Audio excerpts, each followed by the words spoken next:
Hey everybody, this is David at Barnyard Bees, and these are those mini mating nukes I stalked there a couple days ago, and they're thriving pretty good. Some of them, and it's just natural, they got a few more bees than others. As they settle down, you can see, like that one there. But they all pretty much got traffic, but they're doing pretty good. We got virgin queens set up in these, and actually I didn't have enough queens to go around, so I'm going to fill in with queen cells. So that's what we got to do here. And also I want to talk today about old school thinking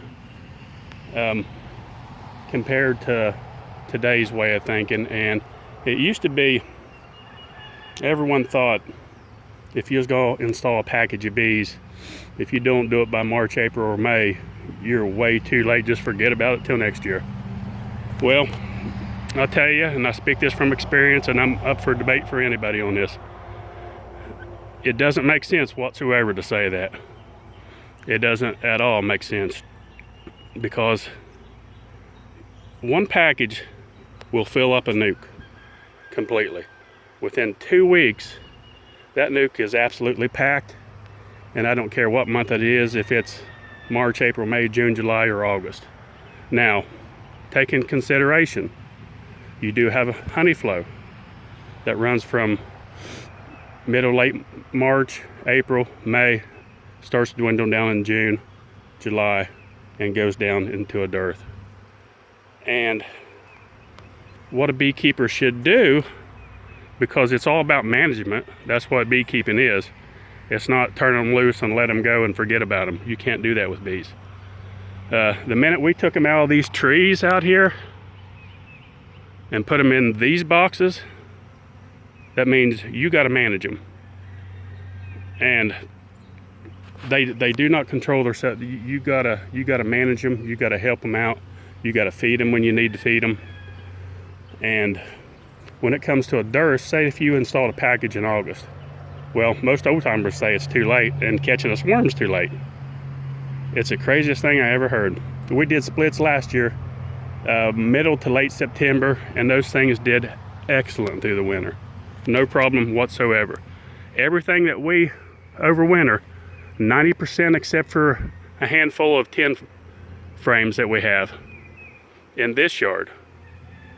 In this yard, we do all propagation, bee propagation. And in those 5-frame nukes right there, the majority is what we overwinter in those 5-frame nukes. Not a double, a single. And they do excellent. It's all about management. If you have problems in the fall with like last year with a drought, and the goldenrod was sickly, well, you compensate. We compensated with feeding pollen. We had a mix. It was a half pollen, half flower, and a few drops of lemongrass. We fed that from September, pretty much all the way through winter. And as they would come out in the winter time to do their cleansing flights, they would go right to that pollen. And a lot of people would tell you, well, now you're going to starve them out because you're going to build a population up. Well, there you go again. It's all about management. Step in and feed those bees. Make sure they got enough. Check your hives out. Bees will do excellent if you manage them and take care of them the way you're supposed to. And that's what it's all about. And so a lot of people limit to themselves. Like right now, we have a handful of packages left, so basically what we're going to do with those is probably install them. So we're not getting any more in this year. And the biggest reason is because a lot of people have the mindset that they don't want to buy any later because they think it's too late. Well, so I'm not doing that as a sales pitch, because like I said, we're not getting any more. But just keep that in mind.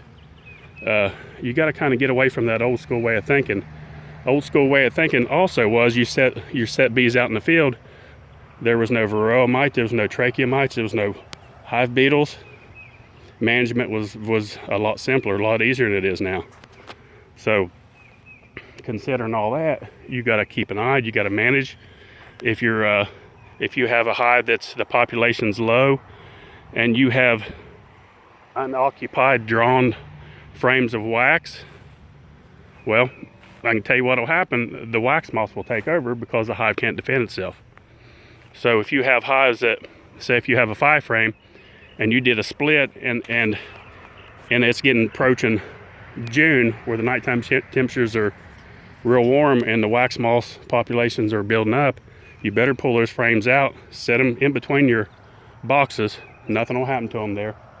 They won't melt.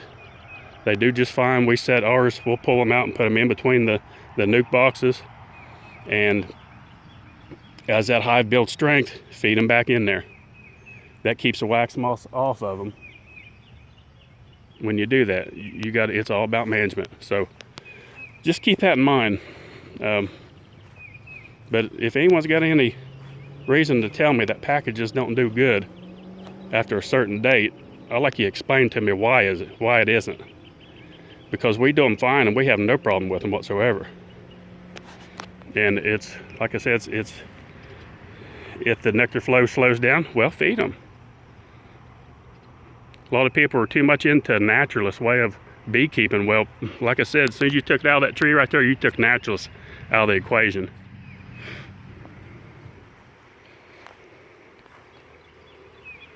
I just wanted to get out the thought. I've been thinking about that for a while. And what made me think of that is so many people hurrying up and wanting packages. They're like this sale here we had, everybody was like, I gotta hurry up and get them this time because it'll be too late the next time. And it just, we're like, whoa, slow down a little bit. It's not that big of a deal. If you want to install them in August, install them in August and they'll do fine going right through the winter.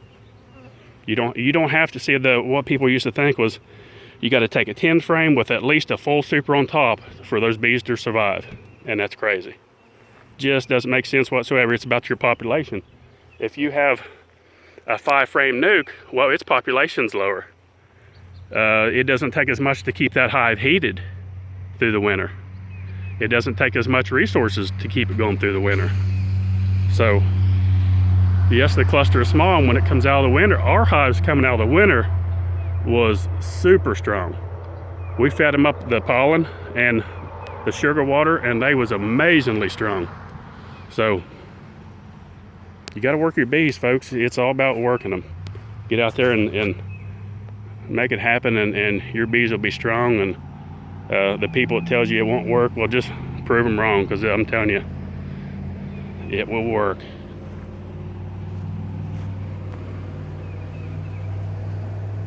They're good bees. I just wanted to put that out there. It's been on my mind for a while, and please like and subscribe to our YouTube channel. And thanks for watching Barnyard Bees.